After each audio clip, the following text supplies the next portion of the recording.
Welcome to KGXT, Gen X Talks podcast, live from Central California. Making plans with the boys. I'm gonna hit the town. Yeah, I'm gonna make some noise. I'll push past the pain and my wounded pride.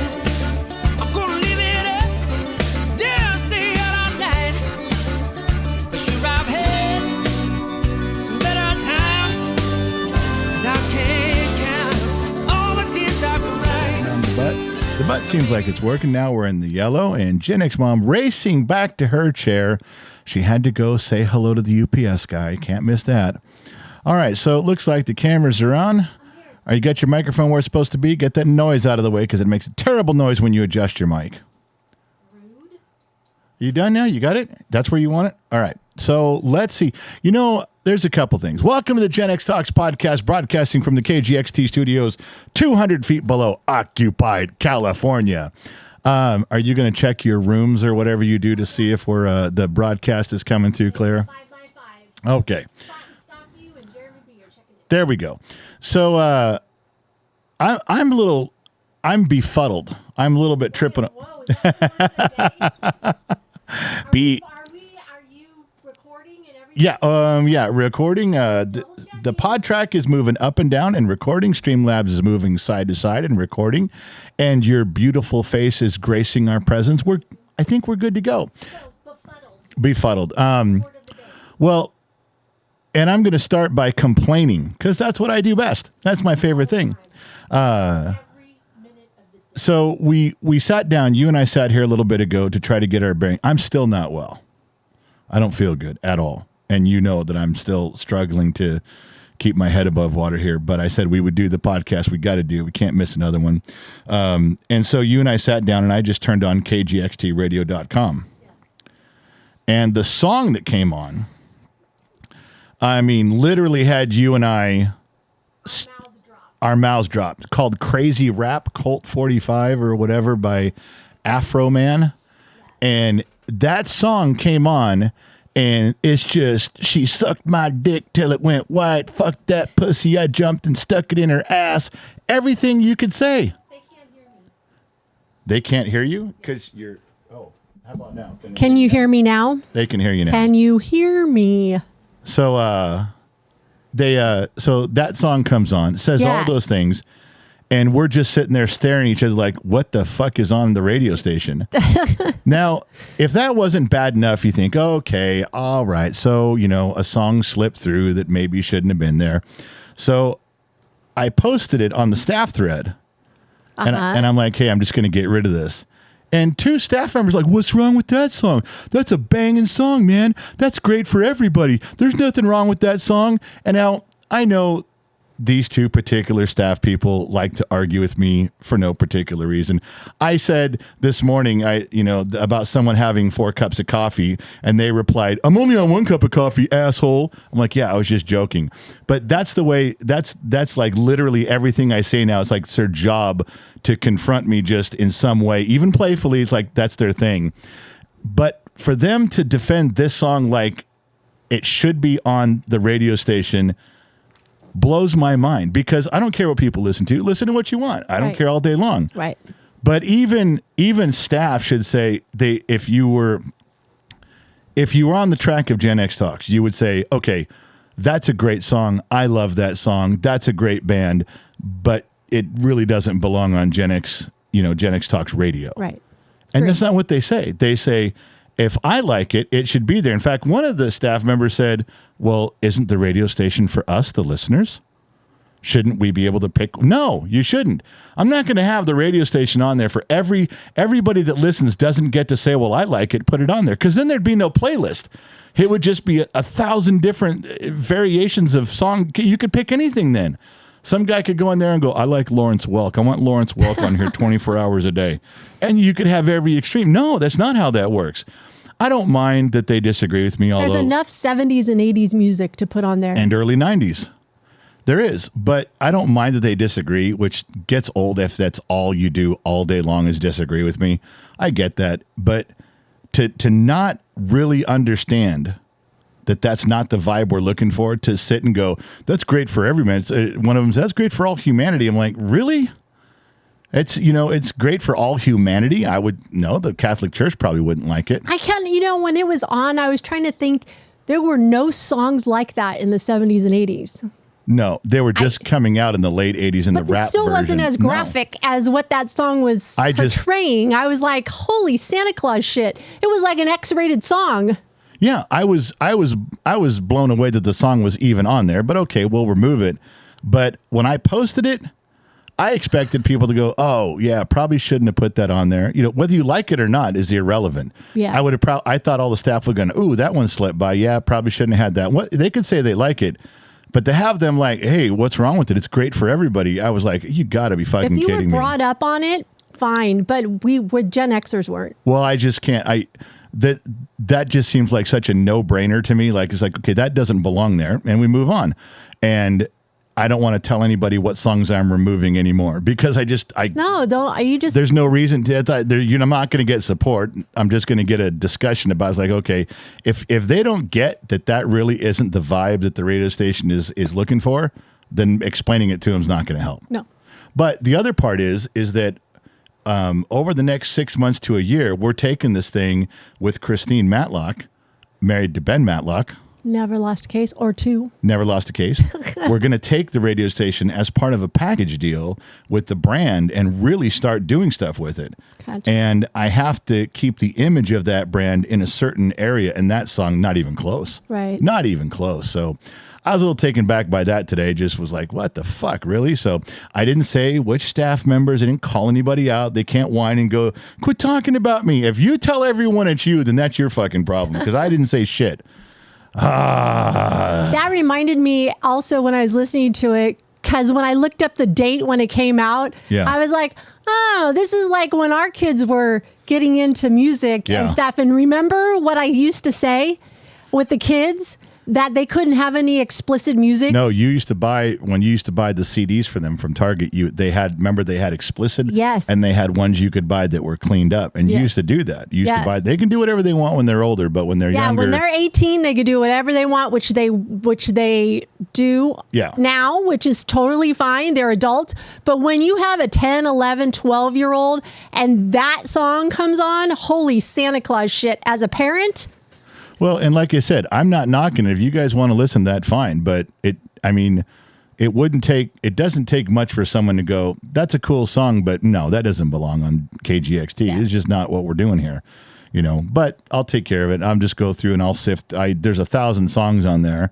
I'm just going to have to go through each one and see if there's anything. The problem is some of the songs that are on there are pretty good songs, and I don't know what they are, so I have to stop and go listen to them because I don't recognize them. Yeah. I can't just delete them because I don't know what they are. I got to go through it's it. But- great to listen to it like we were listening to it this morning. Oh, it was awesome. Just to do But that. we just got to get, I got to get that ready, because what I don't want is to have us start passing this radio station around seriously with all the upgrades we're doing to it, and then have stuff like that, have people come back to me and go, sorry, not really the music we're interested Oh, in. yeah. We don't want to participate with you because, you got some stuff that's not what our demographic. yeah, we're looks looking like. for sponsorships for the radio station to keep it going. And there's going to be some. There's already some sniffing around, but I got to make sure I'm within a vibe. Because what people don't realize is that Gen X Talks pays for that radio station to be on 24 we hours a pay day. everything for it right It comes now. out of ours, so it would be nice to have a sponsorship to alleviate some of that cost. But anybody who's going to sponsor classic rock, they're going to have their limits too on what they spend their money on. Agreed. They're not going to spend their money on that song. Agreed. Anyway, so it was just an obvious thing. It stuck. It hit. Maybe it wouldn't be a big deal. Maybe by 6 o'clock tonight, I won't care. But it's No, just, I'm caring. It bugs me It's right not now. just you. It bugs me right at the moment. So anyway. I'm with you. You saw my face, yeah. and I made comments, so Well, and it's you're not just you. And you're about as far from prude as there is. So when you get shocked by something, and you weren't shocked by the music as much as you were, the first thing you said is, why is this on our station? And I'm like, I don't know. It was the words. It wasn't the music No. per se. It was the Yeah. words, like holy Santa Claus shit. Okay, So here we go. so you're looking better than you did earlier today. A little bit. You are. I've been dying slowly for a month now, but this yesterday and today, I'm hurting. But It's everything. It's the stress. It's the move. It's eating weird. well, it's, and I can't get back up and do stuff. My emotions and the anxiety get worse when I can't finish projects, and I can't finish projects if I'm down, if I'm Right. hurting and down. yeah. And Dr. McDreamy, I talked to him again this morning, and he's like, you got to just hang in there. The pendulum keeps swinging back and forth, but he goes, it's getting better. And the more consistent you get with how you're eating and doing stuff, the better you're going to be. He's probably right.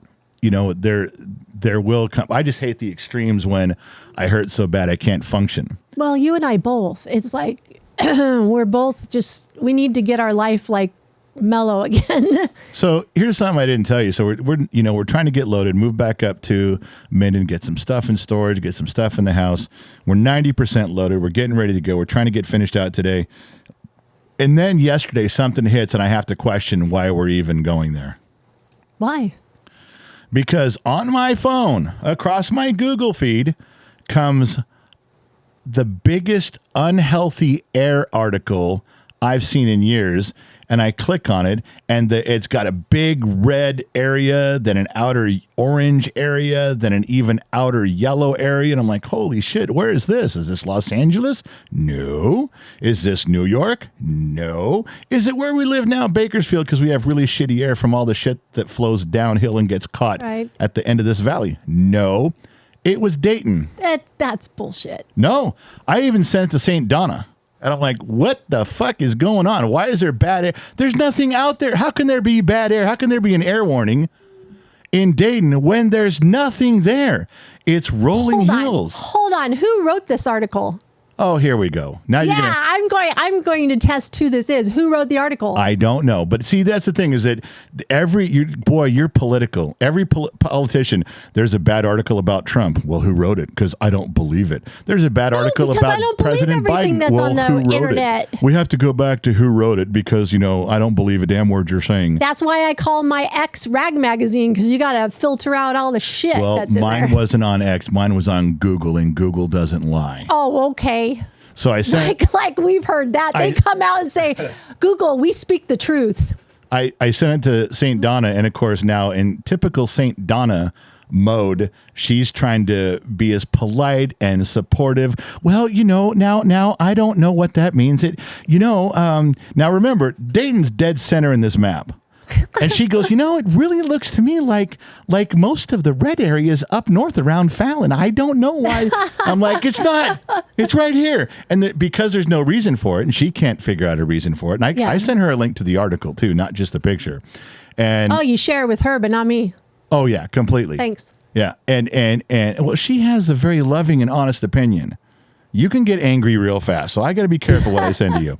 So I figured out what it was, not through the article though. And this is your brother's fault. Oh, okay. Yeah, let me hear this one. Your brother, he knew that there were times out in the Dayton area that the air quality was deadly. And he let us move there anyway. Deadly. That's what red means, was deadly. Well, purple was deadly. It wasn't quite purple, but it was as dark a red as you could get before it went purple. We lived in LA. Oh, this is worse. And he knew it. Oh. He let us move to where obviously, and I'm still looking for the proof. I'm still digging out the proof, but I can put 2 and 2 together and get 5. Your brother led us to a place where we bought some property on what was formerly an Army nuclear test site. I'm convinced they were testing nuclear weapons out there. Goodness, probably. And every now and then, some uranium comes up out of the ground and causes a bad weather. Why do you think no one lives there? Everybody dies. That's why Dayton's Dayton's population is so small. Because everybody's dying from the radiation from the nuclear bomb testing, and your brother knew it, and he let us move. I'm convinced. That's more like Fallon. I read that when we drove through there, remember? What? I read that Fallon, that's where a nuclear site was, in Fallon.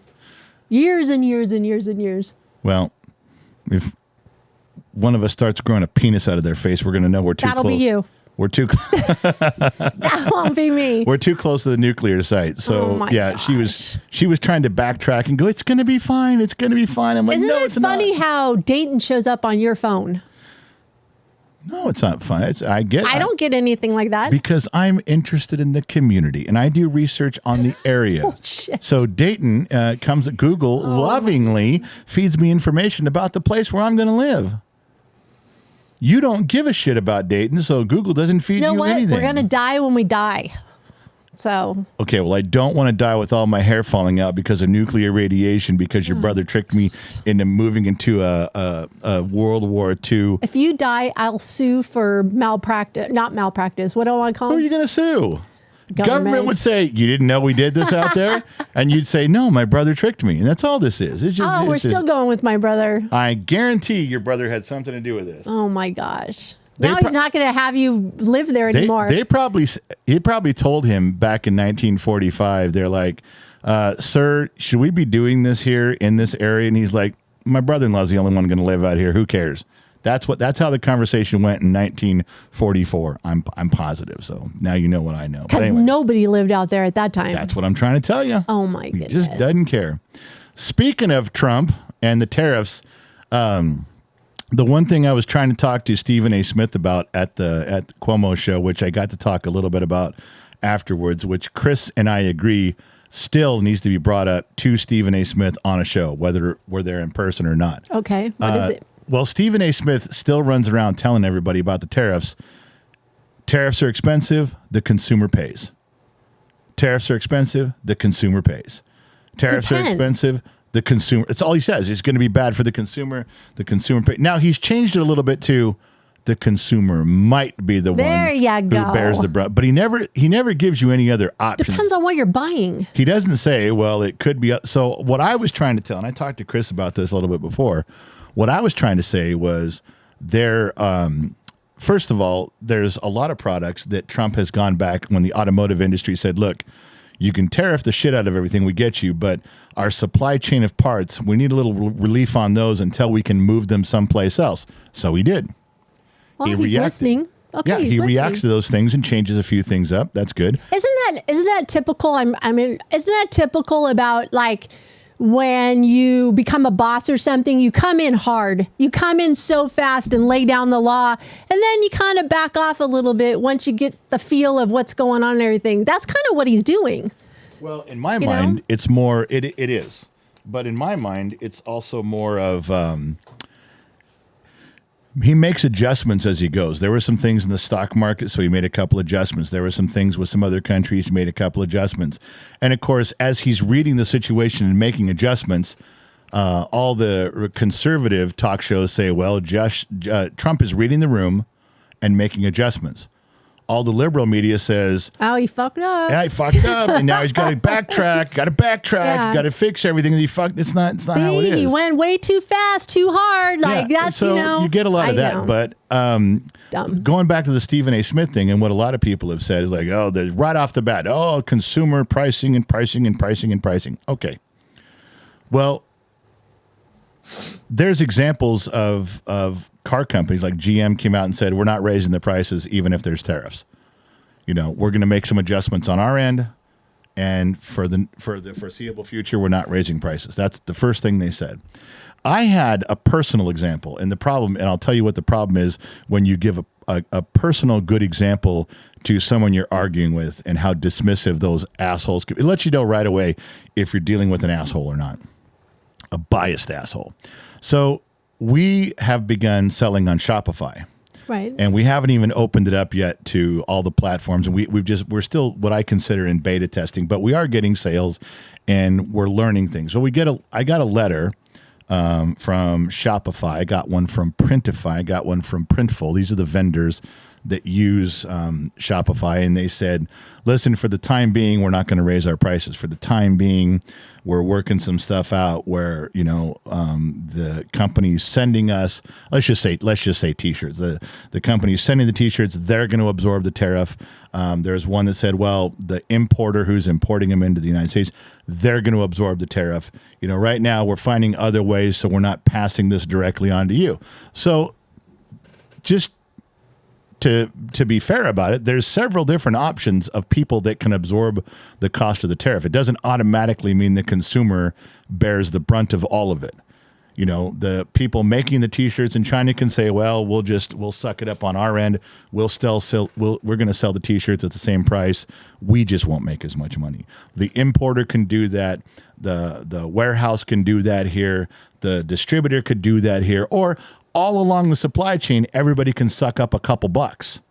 If they wanted to, everybody could say, well, we'll each absorb a little bit so the consumer doesn't have to pay extra. Or it could go right to the consumer and the consumer pays, now they're paying $80 for a T-shirt. This also exposes the companies that use out of not made in America stuff. When they start saying that about tariffs, you realize that they are part of that whole thing too. Right. Now, when you go into, let's say I go into Printify, and I'm going to design a T-shirt. The first thing it asks you is, where would you like this T-shirt to come from? Where would you like your fulfillment center to be? Sometimes there's one choice, and they have a little flag, a flag next to them, America, Canada, Mexico, China. It lets you know where they're coming from, and then it gives you a little rating on what people think about that particular supplier. Nice. I like that. That's cool. When I do stuff, 9 times out of 10, I try to buy from American company who set it up. But we got an email just this morning, and it said there are some tariffs that the prices are going to be passed along. That China these are Chinese companies, that China is not going to give us a break. They're just going to full force it into it. Now, here's the part that I liked. Printify listed the 3 companies that were doing this. Okay. I just screenshot it. I'm just going to watch out for those 3 companies. I'm not going to design T-shirts inside of those 3 companies for fulfillment. I'm just not. But here's the part that I didn't like, and I had to read this 3 times. Okay, what? Now try to follow me on this, ladies and gentlemen. Boys and listening girls. at home. This is dumb. Okay. Here's how it works with those 3 companies. These are Chinese companies. Chinese companies that are big in Printify. And probably Printful and other ones, Gelato and other ones. Okay. They said, and I had to read this 3 times, it says, you will not be responsible for the tariff. Us as a company. Us as a company. In other words, I design a shirt and China, let's say China sells it to us for $10. Okay. But now that shirt's going to be $25 to us. And I'd have to sell it for like $32 to make $8 on it. Let's just say. Okay. They're like, no, that's not how it's working. Every price stays the same on the board. And when someone goes to order it, a customer goes inside of our Shopify account and says, hey, I'd like to order this Genx Talks T-shirt, and they pay for it. It comes from China, and they have to pay the tariff when they accept it, when they pick it up at their mailbox. Or on their end. Oh. They're adding the tariff directly to the customer after the sale. Without the customer knowing. I guess. I don't know. I haven't done this. Now, I was going to go in there and try to make a T-shirt, something silly. And I was going to have one of our staff members order it and say, just pay the $20 and order this. How does that work, though? Well, now the only thing I could think of is, do you remember sometimes you sent our gear to Europe or to Ireland, and they called you and said, I didn't get the package in the mail. I got a letter. I got a little card, and I have to go down to the post office. And when I got to the post office, they said there's a duty charge. Yeah, Ireland is it. I've sent it to Ireland. They could pay for everything. We can send everything. And Ireland, you get a card in the mail. So our customer walks down to the post office and says, well, where's my package? And they said, oh, you owe another $23. Why do I owe another $23? It's some sort of an import tax they had on that. Even this is a year ago. This is 2 years ago. Right. So I'm wondering if that same rule wouldn't apply to these companies where they go to pick it up and they get a card in the mail and says, come down to UPS or come down to the post office and pick it up. And they hit them for the tariffs at that moment. But I still don't understand. So if a package in the United States gets tagged like that, that money goes to the U.S. Post Office. So our U.S. Post Office is going to turn around and pay China the tariff? How does that work? Okay, let me see if I can find it. I don't understand. Maybe I'm reading it wrong. Let me look and see if I can find it real quick. I think it's in one of these 2 emails. God damn it! It'll take me a minute to find it now. I don't understand how China would get their money if that's how they're doing it. Well, I don't know And either. it sounds like a scam to me. Oh, the whole thing seems shady. The whole thing didn't seem right to me. And that's at the other all. thing. When I say a scam, how do we know who's going to piggyback on top of that might not be even paying tariffs, but's going to charge us more just to get more money? Do you see where I'm going with that? I do, but I don't know how to keep track of it in either case. So, Well, I'm pulling the Bill O'Reilly right now. Buy American. yeah, well, that solves everything. If I build our stuff using an American vendor, then this doesn't apply. The only thing that would apply is if the American vendor, as they're doing stuff, if they buy things from China before they sell them to us, before they print them, I guess that could be the case. But I don't.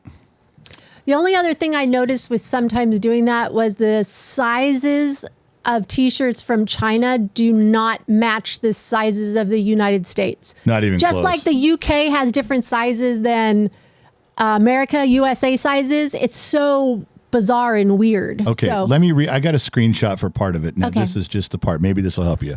And I'm just reading it word for word. Starting May 2nd, 2025, the U.S. removed the de minimis, and it's in italics, so that's obviously some rule or something. The U.S. removed the de minimis exemption for certain imports from China. This affects some of our Chinese print providers and could impact your U.S.-based customers.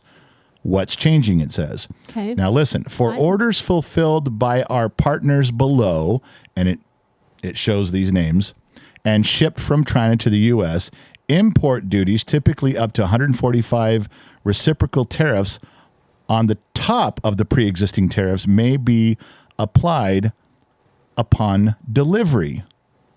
These charges aren't included in the Printify fulfillment price. So when someone, it sounds like when someone goes in and places the order, that tariff's not included. Let me read it again. These charges aren't included in the Printify fulfillment price and will be the responsibility of the recipient, your customer, Right. when orders are delivered. okay, my flip side of that is, as we are selling these products, if that goes to our person that buys, Yes. they can refuse it. Now, then what happens? We get charged. We do. We get charged the whole thing. Or we have to pay to, we can't even pay to send it back because the t-shirt's already been printed. It's already been inked. It's not like you're buying a blank shirt they can resell. Again, that goes back to we just stay American then. Yeah, we'd have to, because if someone doesn't like something, they don't take it back. And here's the other thing people don't realize. With all of these orders through Shopify, all these custom jobs, if you guys go in and order 3 t-shirts and 3 hats, they take the money from our credit card that's on file first. They grab that money. Then they make your 3 t-shirts. Then they make your 3 hats. Then they send it out to you and they begin the process of billing you. Right. If something goes screwy on your billing, if you block it, if you refuse to pay, if you go to your credit card company and say, I want this charge reversed, these hats suck, or whatever you say, we lose the money. Right. The company that made the hats, they keep it because they got paid from us. Right. Any dispute comes back on us. They're in the clear. So I kind of think the tariffs are working similarly, that they're finding a way to keep themselves out of this tariff mess, and it's between China and the customer. If the customer doesn't want to pay the tariff, they don't pay the tariff. But then the customer, you guys, are going to refuse to pay for the hat or the shirt because you didn't pick it up. And Because then you we don't- are then charged we get it. charged again. So let me tell you one other thing that I learned before tariffs about sending outside the United States. For example, Canada. I've done a lot of shipping to and from Canada and learned a lot. So when you fill out a customs form to send out of the country, Yeah. there are boxes to choose. If it can't be delivered, if the customer denies it, what do you want to happen to the item? Right. It's very small, very tiny. Okay. First time I did it, I said, return it back to me because I could always resell it. Sure. But guess what? Coming back to the country from Canada to US, I have to pay. Wow. I have to pay the customs charge coming back. Wow. So guess what I did? If it's not accepted, I just abandon it. Forget it. Just let it go is what I did. Because if I did that and somebody didn't return, they didn't like it, Sure. or it couldn't find the address or whatever, it's coming back to me. And because I signed my name on it, we're responsible. Genx Talks would be responsible for the customs coming back into the United States. There is so much about this that we're still so new at this, even though we've been doing this for years now. We just haven't done very much of it. So we're still very new at learning it, but I'm reading every email. I'm trying to understand all of it. But it just is a complicated mess. And it looks like China and companies like Printful, they're just staying out of it. It's like, one way or another, those guys are all getting their money. Yeah. billion-dollar companies, it's not really going to affect them as much unless it's like, unless they're doing a bunch. I like the ones where they said, we're not going to raise the tariffs. We're not going to affect it. We're going to suck it up. We're going to handle it. Because there's a lot of companies doing that. Yeah. And then these three Chinese companies are like, no, we're sticking it right to the customer. We're going to make the customer pay on the other end. Yeah. Well, let's flip it. Those Chinese companies are probably feeling it. They're Sure. probably, so they're trying to stay alive. If we flip the thing and think of that, let's say we're the Chinese company. If we don't get that tariff money, that company could fail. Oh, there's all over, even though China tries to suppress these things, they're all over the internet. They're showing shops that have just sent everybody home. Yeah, and I told you yesterday, banks are closing. I don't know if that's true though or not. You better check your rag mag to make sure that's true. Okay, well. But the over and over again, hundreds and hundreds of shops all over China just with their sewing machines sitting there vacant and people saying, I can't go to work. So it did hit them. And it's a game of chicken. We all know that's what this is. Yeah. It's who can go longest without the product. Can China go a year without making products and no income?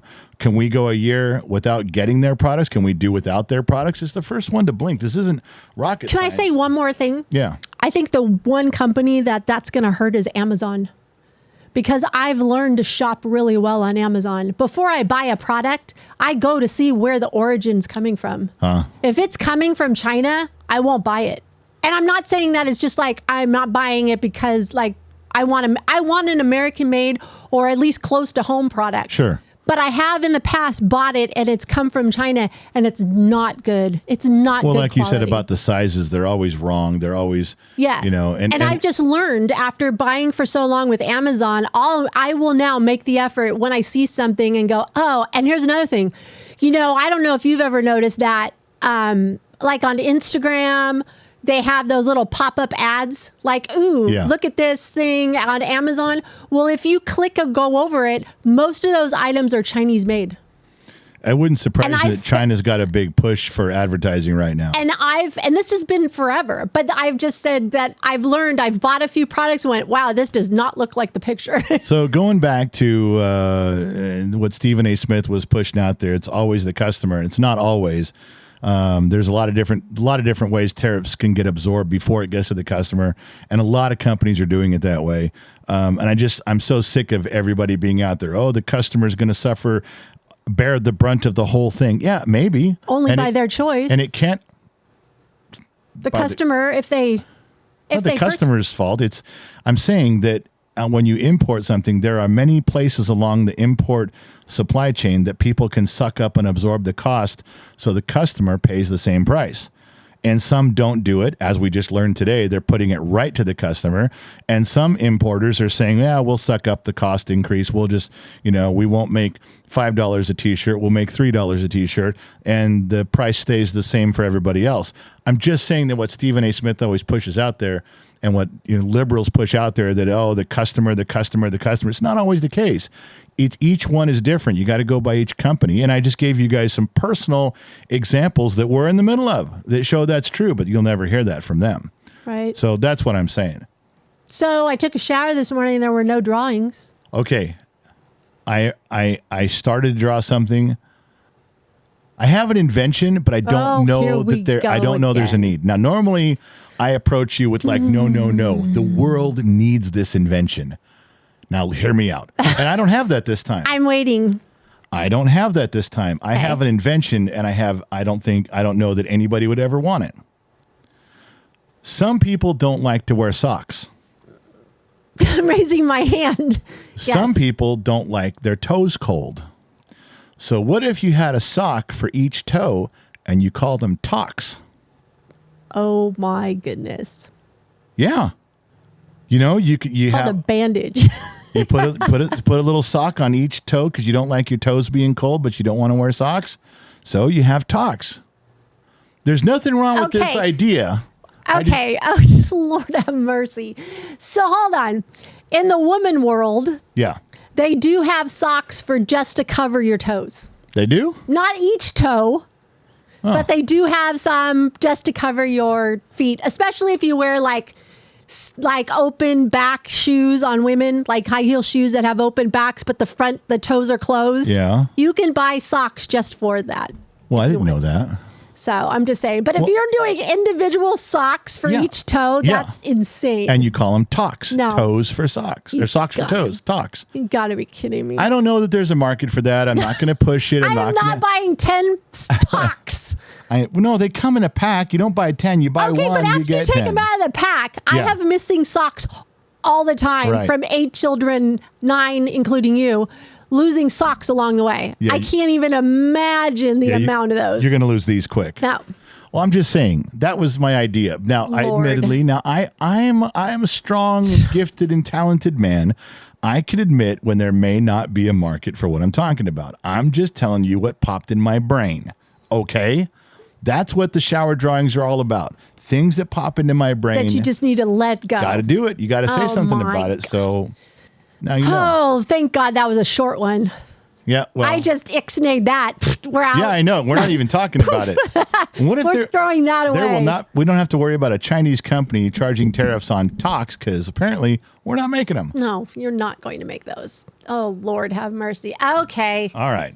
We're halfway in. Let's get to the nitty gritty of this podcast that Well- everybody's waiting for. The deal is we talked to you on the Bottom of the Glass Nation show. Now there's going to be some overlap here. And explain what the bottom of the glass nation is, because some people that don't Tuesdays, listen to Thursdays, and Saturdays at 6 p.m. And there'll be one tonight. We do a Bottom of the Glass Nation show where we drink and tell lies all night long. And well, last, you drink and tell lies. what's that? You drink and tell lies. Yeah, you just tell them, and you don't even have to drink. That's how good you are. So it's last on Tuesday's show. No, it was actually Saturdays because I missed Tuesdays. I was dying Tuesday. I missed Tuesday's show Oh completely. yeah, it was Saturday. But Saturday we did the Bottom of the Glass Nation show, and we primarily talked about the Chris Cuomo New York City show. We stayed away from the travel. We stayed away from some of the other stories. I might overlap a few of them, not trying to, but we kept telling you we're going to wait. We're going to wait. We'll talk about the trip because everyone wanted to know about the flights and the airplanes and the people and the airports. And frankly, we would have been on that show for 2.5 hours. Yeah. And I was already dying for that show. I had no voice. I was drinking that whiskey and honey. So we want to go back. And the reason, for those of you, for your dancing and listening pleasure, the reason this is such an ordeal, did anybody say we were lagging? No, Okay. I haven't heard. If just making sure we're not lagging at all for anybody out there on the butt on kgxtradio.com. Okay. So the reason that it was such a big deal, the reason there's even an issue that has to do with me being on a plane is I don't fly. I am Oh, scared to death of absolutely flying. I'm not. scared. I know we're going to crash. I know it's the end of my life. Every time I get in a plane, it's my last time. It was a very bad event on an airplane one time where we did almost crash, and I've never lived it down. Okay, but let's flip to my side. I love to fly. I love sitting in an airport. I will go to an airport early. I like to look at everybody. I like to get on the plane.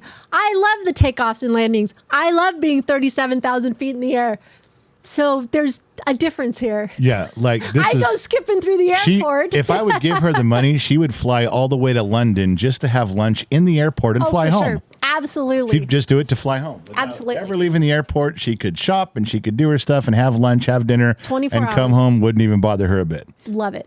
So the we have to leave now. The problem with all this is I probably would have driven to New York to do the show with Chris Cuomo. He would have drove. Yeah, had they given me enough notice, but they they talked to us like 2 days before we're supposed to be on the plane and Thank said, God they did. and said, okay, if you want to come, here's your plane ticket, drive there and get on the plane. I'm like, It didn't give them much time to man. think, which was No. a good thing. Now, see, and there's some things I did that my wife is making fun of me about. Like when I was talking with Cuomo staff, they're very nice, very accommodating, very polite. And they said, well, we can send a car to your house and pick you up and drive you to the airport. I'm like, it's a 2-hour drive. I'm like, that's okay. We'll send a car. And I said, well, I got a wheelchair and some bags. Well, we'll send you, a Cadillac SUV or a Suburban or something. Nah, I don't want to be with some stranger in the car for 2 hours. My wife is screaming in my ear. She goes, get the fucking car. And I'm like, I was like, do it. I don't want to. I want to drive. So we had to leave to make all this work. We had to leave at 1 o'clock in the morning from where we live to get to the airport on time in Fresno. Now, I wasn't doing real well, but at about 11:30 at night, I started to lay down and I just kept staring at the clock every 10 minutes, staring at my phone every 10 minutes. Oh, I didn't get any Anxiety sleep. was already Oh, it was killing me. peaking. So there we are. It comes time to get up and leave, 12:30, 12:45. We're getting up, getting dressed, getting going. I haven't slept. No sleep at all. Yet he's going to drive. Got in the, Hence the fact we should have got a driver. You just going to point that out the whole fucking time? Oh, we were Did I talking get about into it. an accident? No, everything's fine. We did not have to have a driver. Ladies and gentlemen, the story doesn't end with us over a cliff and her going, see, we should have had a driver. No, the story ends with us getting to the airport in one piece and me saying, see, I didn't need a driver. That's how that ends, regardless of what she tells you along the way. Okay. So we drive out there, and it's 2 hours to the airport. We get there in enough time, and we park, and we go inside. And I don't know what time we got But there. hold on. You have to know that Fresno International, it's an international airport. International. Note that. Yeah. This Big plane. airport is small. I don't even know what I'd compare it to. It's small. It's a small It airport. is in the middle of California, agricultural area. Nobody goes there. Nobody uses it. It's fantastic for anybody living around that area. That's where you don't go to Sacramento. Don't go to LAX. No, So, anyways. it is an international airport. Big Great. planes and a big long runway, but there's nobody there. It's a really tiny airport. Yeah. So we go in there and nobody's working. Like the janitor's there. The counter people aren't even there. Some of the lights are on.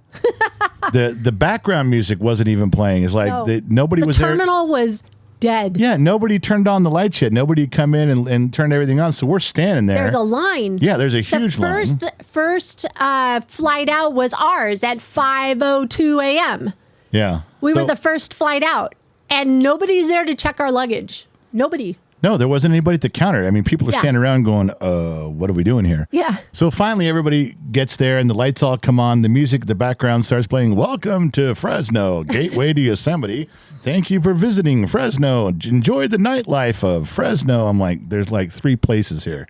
What kind of nightlife do they have in Fresno? So anyway, we got going on that. And, them checking a wheelchair acted like that I had some foreign disease.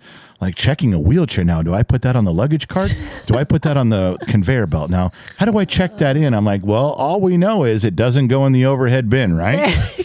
Okay. So they get us squared away, and we do get down to the gate.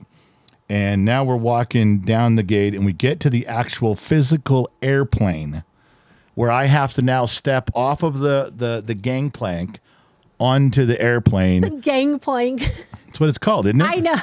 Yeah, go ahead. What are you laughing at? Isn't that what Because it's it just called? sounds funny. Walk the What am gangplank. I supposed to call Go it? dumb. I don't think it's called that. The runway? No, it's called something else. The extended corridor? What do you call it?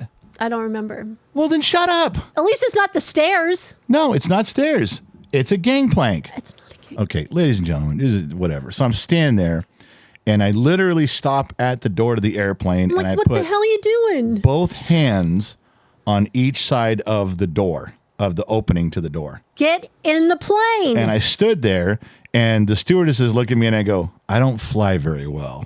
I'm not good at this. So they're like, oh, it'll be fine. We'll take care of you, and everything's going to be good. And I took a deep breath. I stepped on the plane, and I went and sat down. Now, this particular, what did we do here? We were sitting together? This is the whole, we had the row. The row of three.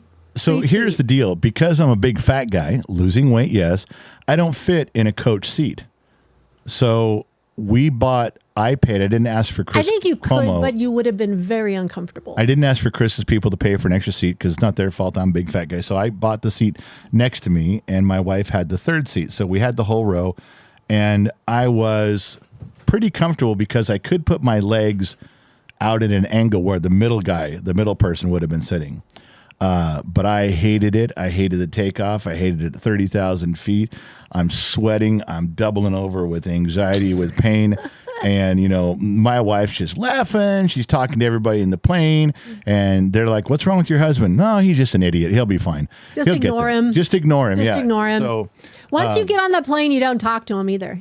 I didn't talk. don't talk to me. Don't speak a word to me. Just leave me alone. I put my dark glasses on. I pulled my Dodger hat down really tight, and I just either sit back with my hands on the armrest gripping them, or I double over and just go, and I start counting 10, 500 times. He gets down on his knees and starts praying. It's bad. It's really But we bad. did make the flight. Now, we were going to Denver, right? Yes. So we get to Denver, and we landed there without too much problem. No, it wasn't actually flying into Denver at that time was good. It was early morning though. We landed like Yeah. at 8:30. So Denver's always an iffy. I've landed there multiple times. You just don't know what you're going to get in weather. But actually that morning it was very nice. Sunny, Yeah. beautiful, And then Denver, uneventful. that airport seems to me like it's 12 miles long. It's ginormous. I That told is you a that. I big warned airport. you. I warned you it was huge when we landed. So the Denver airport was pretty good. And they're like, okay, she says, we got an hour and a half before our next flight. And I'm like, And I said to you, I go, it's no big deal. Hour and a half, we can get something to eat. We can look around. And she's like, no, we no, can't. we can't. I said, what do you mean, no, we can't? She goes, we only have an hour and a half to get to the next gate. I go, it's a fucking airport. And come to find out, this thing actually is so massive, it has a high-speed rail train built underground to get you from one end of the airport to the other, because it doesn't look like if you were at the two farthest gates apart and you arrived at one and your connecting flight was at the other, I don't think you could walk there in an hour and a half. I don't think you could do it. Not with the amount of people flowing through there. No. And the way you have to go get there to walk under the airport, I mean, under the runways and stuff, no, I don't think you could. So I'm thinking, Welcome to Denver. yeah, welcome to Denver. I'm thinking we got all this time. No. And I get said there. we got to book it. He had wheelchair service. So here's how this went. They came and did wheelchair service. So he sits down, and most of these are kids that are just like booking him through the airport. And this kid is taking off with him. I'm like, dude, just go to the gate. I'll meet you there. So you guys took off. Yeah. And I was like, I'll meet you at the gate. Just go, just go. And so they took off, and I met you at the gate. You were there for a little bit, and I show up, and I'm like, okay, I have about 15 minutes to get you something to eat. Right. And I ran to the nearest little market And thing. again, I'm not putting much in my stomach because I'm not going to throw up in front of people on the plane. 'cause No, but I you had to can't. eat something. A little bit of something. So we get on the next flight. Now, the next flight, we're not sitting together.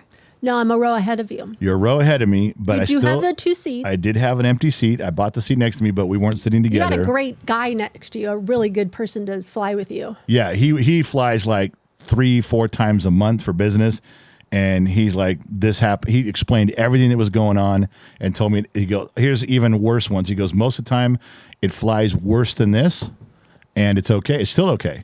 And I remember when it was either we landed in Denver or we landed in LaGuardia, the pilot grabbed me and said, hey, how did I do? Because he was... That was the Denver, going from Denver to LaGuardia. He that was guy. so happy that he had a smooth flight for me. He waited till I was getting off the plane. Then he grabbed me and goes, hey, man, how was that? I really did a good job, right? Making it smooth. I'm like, yeah, I still just want to get the fuck off this plane. Thanks, man. Appreciate you getting me here alive. That's funny. So when we landed in LaGuardia, they said, we're going to have a car service for you. And now the only car, I've never had a car service. I've never had somebody pick me up. But you envisioned. I envisioned just like all the movies where some dude's standing out there holding your name, holding your last He name. wanted Genx Talks to be on the sign. On the sign, holding out the genx Talks or my last name. Yes. I wanted to, but that wasn't there. No. And so the guy texted me. He goes, I'm your car service guy. Meet me at the curb. Here's my license plate. Find me parked along the curb with all the other car services. I'm like, okay, this is not what I envisioned. I wanted to go, oh, that's me. Yeah, everybody, that's me. It's my car service there. That's my car service guy. Didn't happen. We just fumbled our way out there. Still, people watched, but I know. And so we fumbled our way out there. We get out to the car service guy. Now, I don't know. I never had a car service. So what pops into my mind? Like every Gen Xer? oh my gosh, Die Hard. Die Hard. Yeah. The man's name was Denny. First of all, He's a black guy named Denny. And I said, hey, Argyle, can I sit in the front? oh my god, Now, this dude knew exactly what I was saying. like he's probably never heard that before. He probably has. It's a very common my thing in my generation. And I chose not to sit in the front, even though John McClane sat in the front, because you were sitting in the back and I sat with you. Yes. But the entire trip, I said, I'm calling you Argyle and you got to refer to me as John McClane. This is my first time. It was ridiculous. It was funny. It was like traveling with a 12-year-old. And then he said the person he was picking up right after us was Stephen A. Smith. So Right. I was trying to find a sticky note that I could put on the headrest where Stephen A. Smith would see it. And I was going to say something like, Jordan's better than LeBron. LeBron sucks. Kobe's better than LeBron. LeBron sucks. I wanted to do... This was the discussion all the way to the hotel. Yeah, I mean, I wasn't wasting an opportunity. Now, your queen, Gen X mom, has got her head out the window like a Labrador, taking pictures New of York for the first time. everything she can see.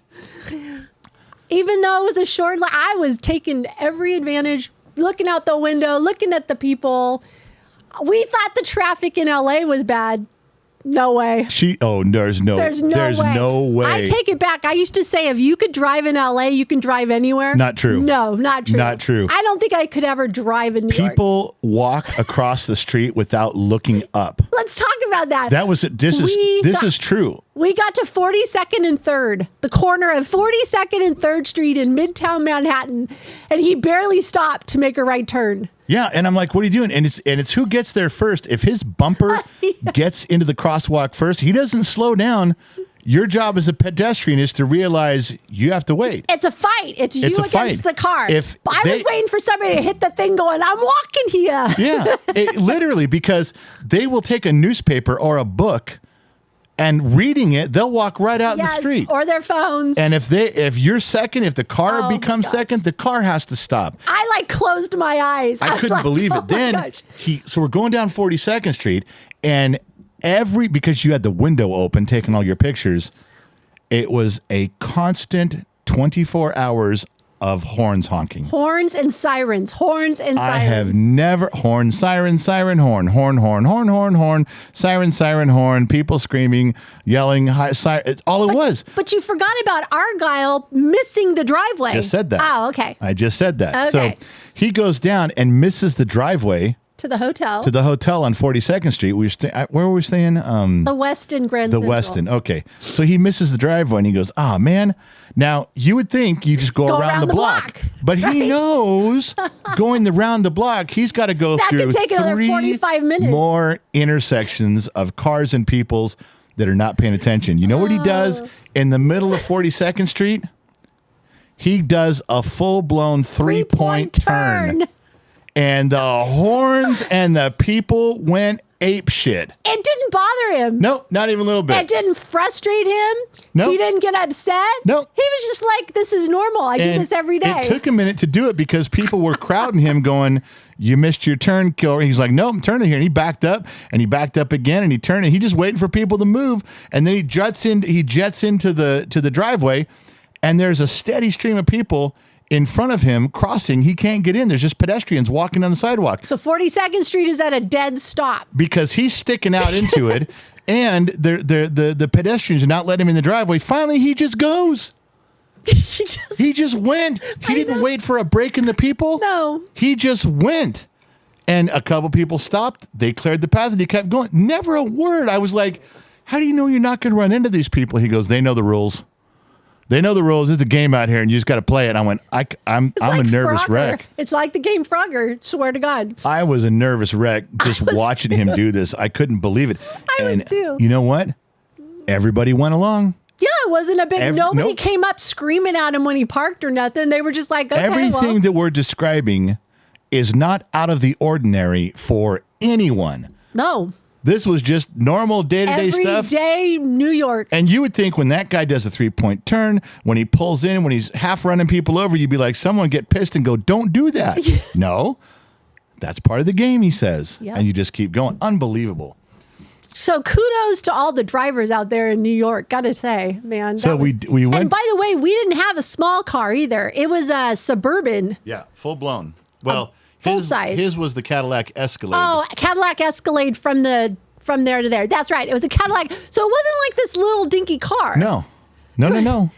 It was huge. Okay. So then we did the hotel. We did the show like we told you. The funny part was that the next morning when we got up to leave, we were going downstairs, and the hotel is a very old hotel. I don't care how much they renovate it. The rooms are, they're a small room, and the breakfast area is very close to the front door. Just how the hotel is. You really can't do much with it because, the hotel's been there 100 years. Did we talk about us sleeping in till like 9?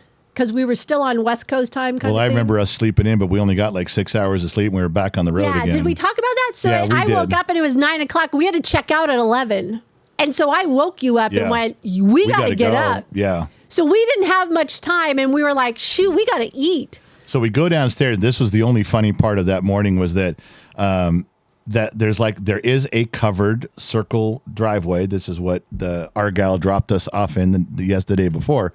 And we came down and we're like, okay, we asked the lady at the counter, can you hold our bags while we go grab something to eat? Because it's all very close together. We just want to take our suitcases and my wheelchair and, didn't want to have all that with us. So as we're doing this, and she says, yeah, that'd be fine. She kept it for us. 4 black Suburbans or 4 Cadillacs pull in the driveway. Lights going. With red and blue lights flashing. And we talked about this on the bottom of the glass show a little bit. So, they all pull up, and obviously they're there to either let out somebody very important because they're security, or they're picking up someone very important because they're security. But everybody in the lobby, every employee that works there, and everybody eating breakfast at the diner, all of a sudden everybody gets real quiet, and your eyes focus on all the red and blue lights flashing in the driveway through all the glass doors. You can't miss it. No, you're 20 feet from You're the whole seeing thing. it.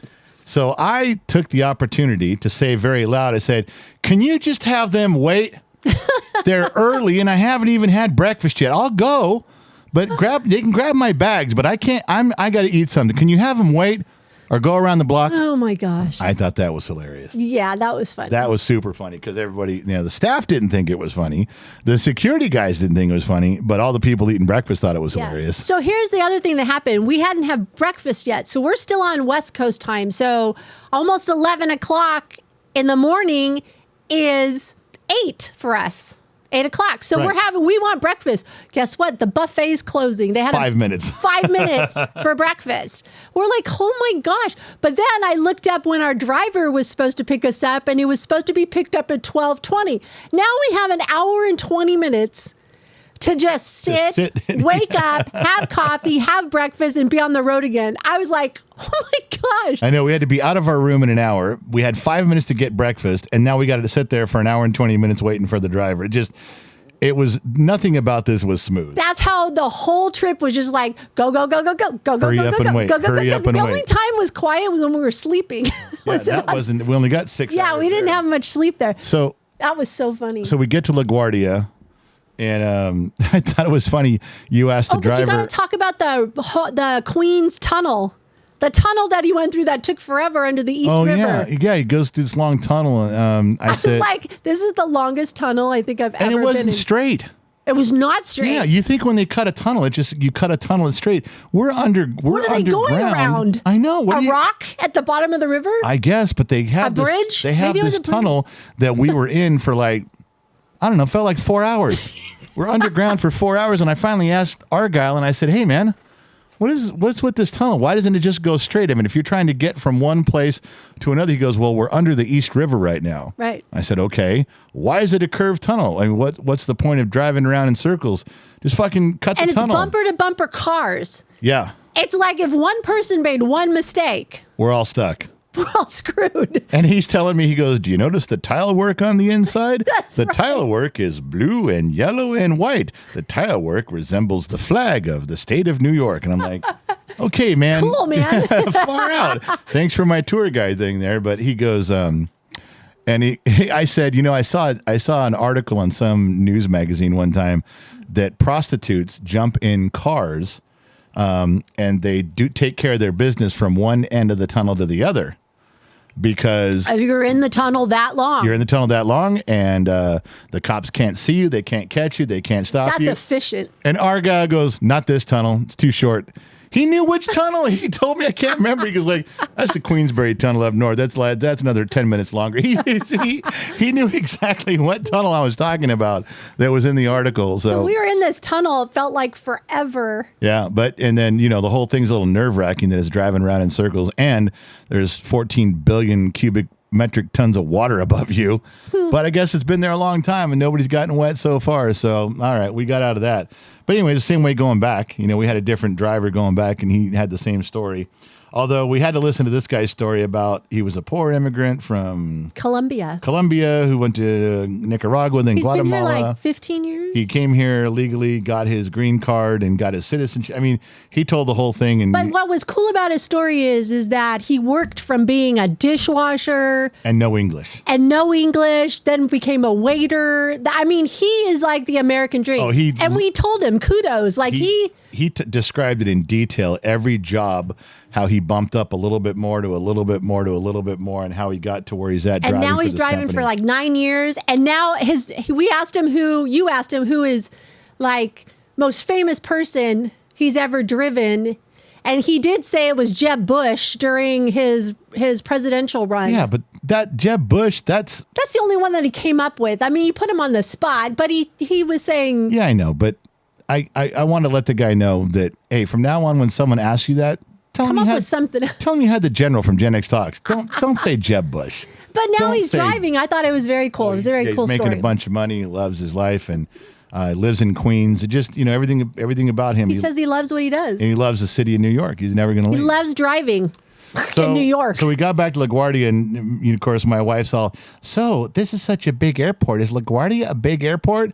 And they're like, "No, it's actually the smallest one in the whole place. Get out."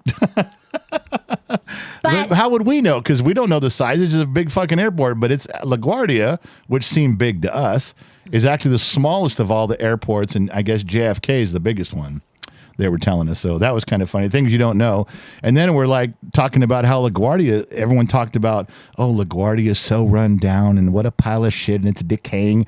We're looking at this going, this is a beautiful airport. This thing is amazing. And then someone goes, well, they just refurbished it, asshole. They spent $30 million on. Oh, okay. Well, that makes sense now. But they were very efficient. I mean, LaGuardia was on it. They even wrapped your wheelchair in a plastic and cellophane. bag. Yeah, it was something. And put tape. I mean, it flew first class. It was a beautiful airport. It was very efficient. The way they changed things and laid it out.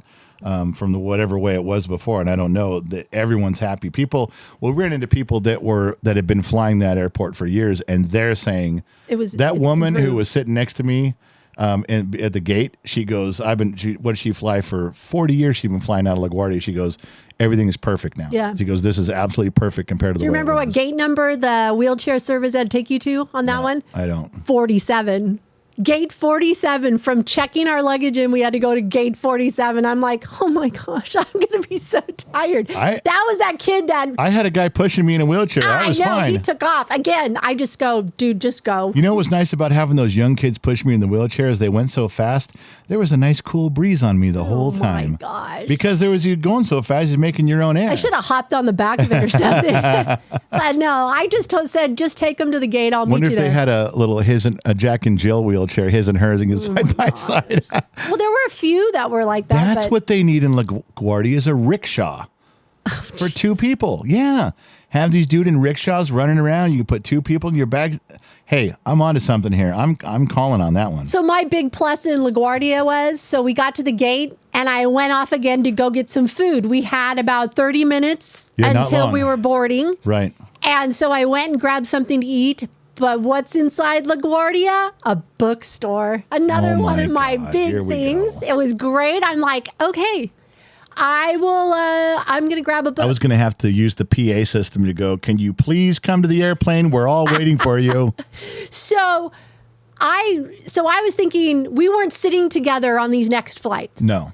I got the general on first class. You did. I was sitting coach. So I was like, I'm going to get a book. I'm going to read. One of the things that I do on the airplane is I don't talk to anybody. Just get me in my seat. I'll put on headphones, watch a movie or read or whatever. But anyway, so I grabbed this book and I got back and you laughed at me. You're like, really, a book? And I'm like, well, you're not sitting next to me. I don't have to, babysit you on this flight. That's a flight The one attendant's thing I job. did like about LaGuardia too is every seat in the airport has a phone charger built into the seats Yeah. while you're waiting. That's their 30 million upgrade. So when you sit there, you can charge your phone, which is like a big thing these days, apparently. So Yeah.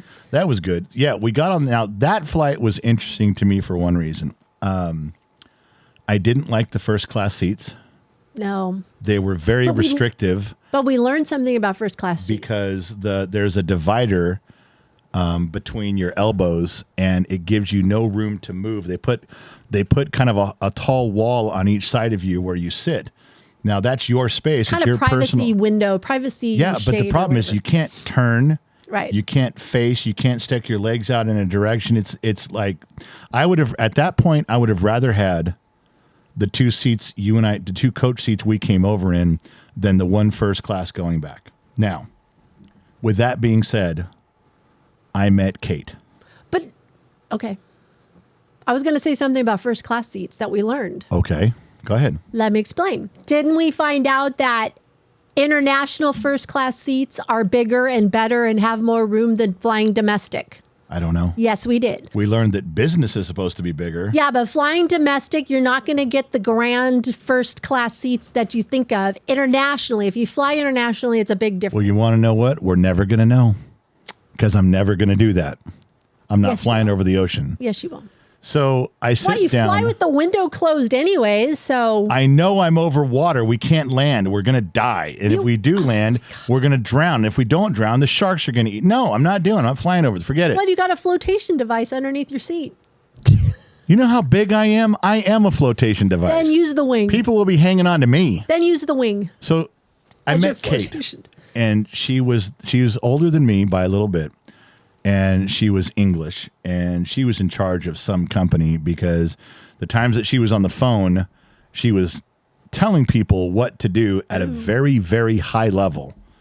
And it was one of those deals where you're like, well, you tell Richard that, I don't pay him $5 million a year to not do what I say, that type of thing. Ouch. That was those were her type of communications. Heavy English accent, older than me, and perfect, proper English. And she finally says to me, she introduces herself, and I said, look, I am going to be a terrible traveling companion. I said, I'm a nervous wreck. I'm just going to hold my breath all the way from New York to Denver. And she goes, well, you can't do that. You'll simply pass out. And there's a difference. There's a line you can cross where if you don't pass out, you could die. And I said, well, I'm not trying to die. And she goes, okay, I'm going to help you. Now, I don't want to die by my own hand. here's what we're going to do. And I'm like, oh my God, why did I start talking to this woman? And she says, she goes through this explanation. She goes, now I want you to do what I say, and then I'm going to leave you alone for the whole flight. And I said, okay, well, why don't we just start with that? Leave me alone. And she says, I want you to breathe in slowly for 7 seconds. Make it last 7 seconds, which I couldn't do. By the way, I didn't realize I suck at breathing. And she goes, I want you to breathe out for 13 seconds. And I said, okay. She goes, close your eyes and do that. And I did it. She goes, now, when you get your anxiety, I want you to do that. And by the 4th, 5th, or 6th time, your anxiety is going to go away because you're kind of putting yourself to sleep. You're kind of running out of air. You're running out of oxygen. You're complicating your breathing, and you're slowing everything down. You're going to want to breathe faster. Don't. Now I'm going back to the John McClane thing in Die Hard. Shouldn't I just rub my toes on the carpet? Wasn't that going to be it? And she was very insistent. She was very polite. She goes, this is what I want you to do. So we took off, and I started doing that. And I did it 4 or 5 times, and it kind of made me nod over asleep. I'm doubled up. I'm in the chair leaning forward, kind of my head is almost hitting the seat in front of me. And I was kind of out for about, not quite asleep, but very close for about 20 minutes. Something startled me awake, and she goes, do it again right now. So I did. And it put me back into that almost asleep. And then she didn't have to tell me anymore. And I did that for 3.5 hours or 3 hours and 48 minutes, all the way to Denver, all the way until we landed. And the only rough patch was when we started to land. I was getting a little anxiety, and I'm kind of awake now. I'm sitting there, and she goes, "You did great. You made it all the way here. I'm so proud of you. And it was so wonderful," and on and on. And then the guy you can hear the wheels come down. Wait, you're missing something that you don't know. I don't know if you heard or didn't, but I was reading and going into Denver, it was so bumpy. Yeah. It was so rocky that I couldn't read a page of my book. That's how bad it was.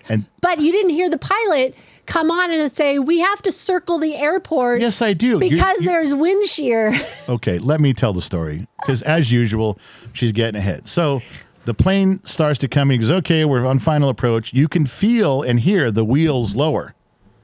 You can full flaps. Flaps are coming down. I can see the ground coming up. Things start to roar a little bit. And we're on final approach. The wheels are down, dragging all the noise that a plane makes, plus all the noise because it was extremely noisy anyway. And guess what? He takes off. He takes off. He like throttles up, and the wheels come up, and I'm like, "What the fuck, man? Why didn't we just land?" And Kate, she goes, "Well, now this happens. It was because of a cloud. We were flying through a cloud, and they didn't want to fly through the cloud. So we're going to go around." I go, "No, there was wind. There was probably some damn crosswind." And the pilot gets on. This is where my wife jumped way ahead in the story. The pilot goes, "Well, there was some wind shear. So we're just going to go around and do it again. We'll be fine." And Remember, I'm not sitting with you. Kate looks at me and goes, "See?" I said, "See what? It wasn't a cloud. Do you know what wind shear is? That can push the plane straight down into the ground and crash." And she goes, "Well, isn't it a good thing that the pilot knew that? And he'll just keep circling until it's safe. He won't land until it's safe." Thank God for the air traffic controller. I'm like, "Man, I told you it was wind or something. It wasn't a cloud." She goes, "Breathe and you'll be fine." I go, "I'm not breathing through this."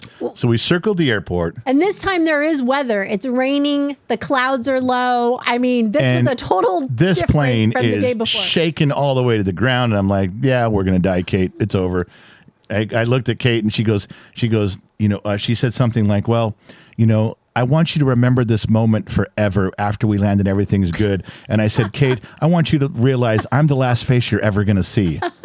How sad is that? And she laughed, and we landed, and we sat there, and I was telling her. How'd you feel about the taxi? We felt like we were taxiing forever. Yeah, in Denver, it feels like you're taxiing for all the way home. I thought, are we just taking the airplane on the highway? Because we've been taxiing for 40 minutes. And we're sitting there talking, and Kate, I said, "Well, my wife," and she says, "Well, where's your wife? Is she waiting for you?" I said, "No, she's in coach. She's in the back." Yes.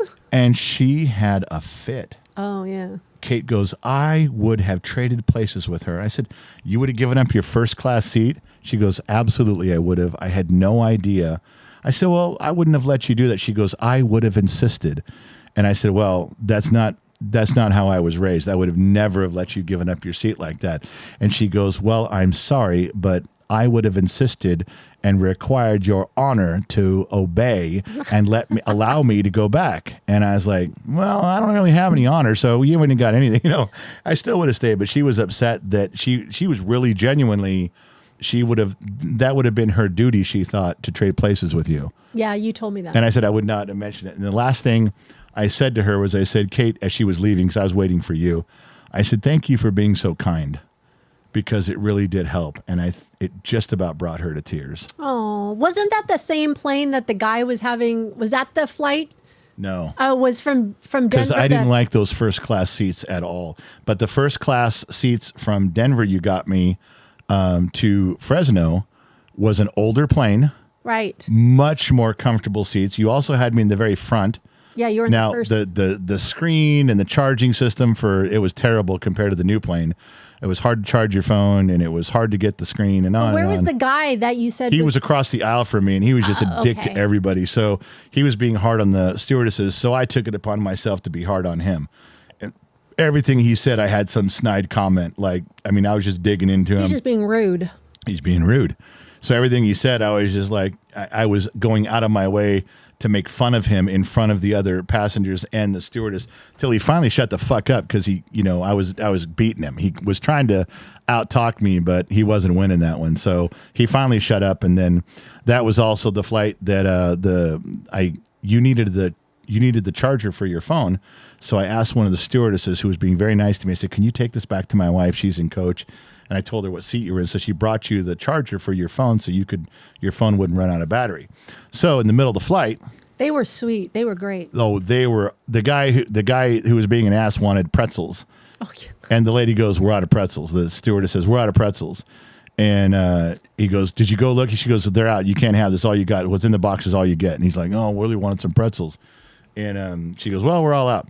So then she came and talked to me and said, really, seriously out of pretzels? She goes, I think we are, but I'll tell you what, I will go open up some of the boxes in the back for the coach section. I'll look. So she comes back and she goes, there was one bag of pretzels left. And the dude goes, so there is pretzels. She goes, nope, this is the last bag. And he gets it. And the guy was like, well, I asked first. And I'm like, well, I asked nicer. You didn't get in shit. There you go. So I made sure I ate those pretzels really slow and really loud in front of that dude. I looked at him with each bite. So the stewardesses were being very nice. I keep calling them waitresses, but they were stewardesses. They're not stewardesses anymore. Flight attendants. Whatever. Okay, well, they're not waitresses. I'm really wrong when I say waitress. Flight attendants. So they kept asking, is there anything you need? Are you okay? And I said, yeah, I don't like flying. I'm still miserable, but I'll get through it. So What's his wife doing in the back? Reading her book. reading a book. Although you did make mention in one of your things that there was a very handsome man sitting next to you. Oh, So yeah. you- On the flight from Denver. You did notice that. Oh, yeah. But you know what I felt really bad for him was I think he was really tall and he had the middle seat. Oh. Like he had his laptop and I swear he was kind of like bent over in Had his seat. his knees up to his chin. His knees were hitting the back. I felt really bad for the guy going, oh, man. He So- kept to himself. He was quiet, too. So the flight attendant, they're all being nice, but one was being very nice. And I said, do you have a pen and something I can write on? She goes, let me look. And she says, no, I don't. She goes, I have crayons that we pass out to kids. And I have a business card from United, because that's the airline we were on. I said, I'll take it. So I wrote a message to you on it. And she goes, what are you doing? And I said, well, I was going to wonder if you'd take this note back to my wife because we're separated by the seats. And I'm just wanted to know I was thinking about her. So I didn't fold up the card. She goes, can I read it? I said, well, yeah. I had written in different colors in crayon. I wrote 3 different sentences on there. And of course, she takes it to the up front where all the flight attendants are hanging out. And they're all sighing. Oh, I've never heard. He's going to do that for his wife. So let me tell you, when she came back to me, I'm deep in my book and I'm reading, and she is kind of in the front, but loud enough for everybody around. She goes, do you have the husband in first class? I'm like, yes. I was like, yes. She goes, he wrote you this note and he hands it to me. So everybody's like looking at me going, passing notes in class, you know? And so she goes, can I watch you read it? I'm like, sure. And I read it and I just smiled. I thought it was so sweet and everything. And she goes, would you like to write him back? And I went, no. Yeah, I was like, no. They came back. The two flight attendants come back and says, we gave it to your wife. It was such a wonderful thing you did. You know, she doesn't want to write you back. I go, yeah, par for the course. No shit. I'm shocked she doesn't want to write me back. But Get back to my book. they were just thrilled. And of course, then they were even nicer bringing me stuff. And that flight went pretty well. We got off the plane okay. And then after 47 hours from the time we left the house to the time we got back, all the plane rides, all the car rides, sitting in the studio for Cuomo's show, your back was hurting about as bad as it's ever hurt. It was, yeah. So you were worried about keeping me awake for the drive home because that's I don't got any sleep either. I'm not doing well. And oh yeah, on the flight from Denver to Fresno, I had a Mountain Dew because I knew I'd have to stay up. Yeah, well, you were trying to stay awake. I grabbed some caffeine for that. But but we got everything in the truck. Started down the road. She took all of her pain pills, took her muscle relaxers, put her pillow around her neck, put the seat heaters on, and laid the seat back, and she was out. I did get you something to eat briefly, and you were gone. And you slept the whole way home. Not very comfortably, but you did. But I got us home. I was able to stay awake for the 2 hours. But yeah, by the time we got back home, it was right at almost 48 hours. 47 exactly. hours. Yeah. From the time we left to the time we got back. And it was just the most stressful because I was white knuckling it and holding my breath on every flight. and we were hurrying through busy New York. I thought we were going to get run over the whole time. Then the show, I had no sleep when I was at that show. I hadn't slept in 2 days, and I'm trying to be awake and competent and talk to everybody at the show before, during, we were and on after. adrenaline. And it was just tough. But I probably First John. My thing was I don't want to do that again. It just was too hard. But literally, my wife and my mother and everybody has said, no matter what you had to go through, it was worth it, you being on Chris's show. And it was. And I guess overall it was. And it was a thing of a lifetime. I mean, just didn't like the hurried flying part. Why couldn't they have called us a week before and given us some options? I mean, we could have even flown maybe out of Reno and gone straight there. Well, I was going to tell you this. We were sitting at breakfast that morning, and I was looking at the map, and I remember telling you, I go, man, if we ever go back to New York, we should stay here. And you said, why? I said, because everything I want to see as a tourist, that I want to see of New York, that I've always dreamed of seeing, is within walking distance of that hotel. And you said to me, do you want to stay another night? Remember, you offered me to stay. He goes, do you want to stay another night? We'll move everything. And I'm like, ooh, I sat back for a minute and thought about it. Remember? I didn't say yes or no right away. And I was like, man, if we weren't in the middle of moving and, you know, we would have that added expense on ours. We and didn't I have said, a lot of extra clothes either. no. And I was like, okay, no, not this round. I go, we can't. Although it was very tempting. Now, I'm But- glad you're painting that I was thinking of you. Yeah, you were. I thought it was so sweet of you to do that. You just didn't want to fly home. Right. I just didn't want to get on that plane. I would have. I was trying anything to get out of getting back on that plane because, again, we got to LaGuardia, got on the plane. I put my hands on the open side of the plane where the door closes, and I just couldn't make myself get on the plane. It was bad. Yeah, I know. The ride home was a bit more bouncy, rough. Coming back, it really was. But Well, we almost stayed in Denver. I told you I'm not getting on that plane. I feel Yeah. sick to my stomach. And you said, well, there's no hotels around here. We'd have to stay another day. our luggage was already moving. They said we won't pull on. your luggage off a domestic flight. So your luggage is going to Fresno, whether you guys go to Plus a your pet. hotel or not. Yeah. So I'm sitting there thinking, great, all my shit's going, and now I don't want to go. I don't want to get a hotel room. And then you found out that all the flights the next day were booked up anyway. We may not even get back on a flight tomorrow. We may be there 2 days or 3 days. Like if you miss that one, who knows? You're I on would have standby. rather stayed in New York than in Denver. we're going to be stuck there for I a was couple of almost days. looking at you. I was so tired at that point from the 48 hours. I almost looked at you like a mom to a kid and go, you're getting on the damn plane. Yeah, Like, it I was was- getting to the point where my patience was running really thin with him going, And I will knock you the fuck out right now. The thing that convinced me at the very end was, even if we went to a hotel, they said, all your baggage is already going to Fresno. We're not going to pull your baggage back off. I went, well, fuck that. Now I got to go. That's what made me get on the plane. Otherwise, I was trying everything to You not get on the tried plane in everything. LaGuardia. I was trying everything not to get on the plane in Denver. I told you, what did I tell you when we landed in LaGuardia going there? I said, well, I'm not getting back on those Yeah, planes. you did. I'm going to live in New York now. I'm just going to find a place to live here because I'm not going back. But in Denver, I looked at you like, you've got to be kidding me. I would have had to move mountains to move us Yeah, to another stay. flight. Yeah. I was sitting here going, in 2 hours, we could be home. 2 hours. But for me to change everything was going to cost us a lot. And I'm like, there was no guarantee we were going to get a flight the next day. no, the guy said he could guarantee us on a 7 p.m., 24 hours Yeah, later. and I was like, no, I'm not doing that. So I was like, no way. plus, if you're on standby the whole next day, don't you have to be in the airport on standby? yeah. I'm not I sitting was in that going to fucking look at airport. you and go, we're spending the night in the freaking airport. Yeah. So I did force myself to get back on the plane. We did make it back the rest of the way. I didn't have a Kate next to me, but I did have someone to tease and make fun of in first class.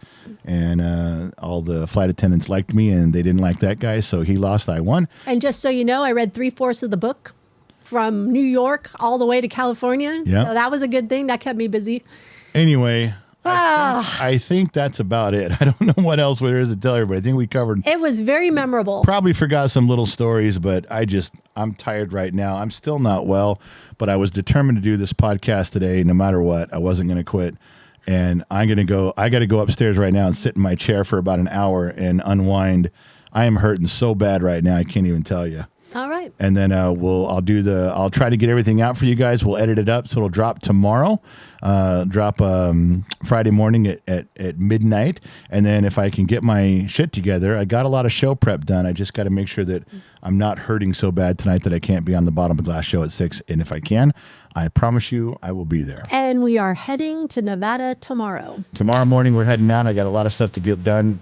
If we don't head out tomorrow, then you know something's really wrong, because that's more days we'll go home. But that is our intent. All right. Say goodnight, Gracie. Good night, Gracie. Thank you guys for tuning in. Not sure where you're listening from. AM, FM, Sirius XM.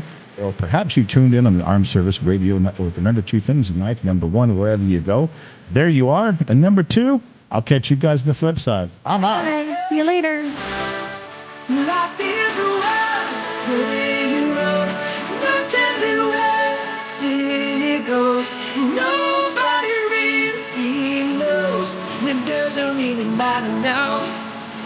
Now we talking ourselves.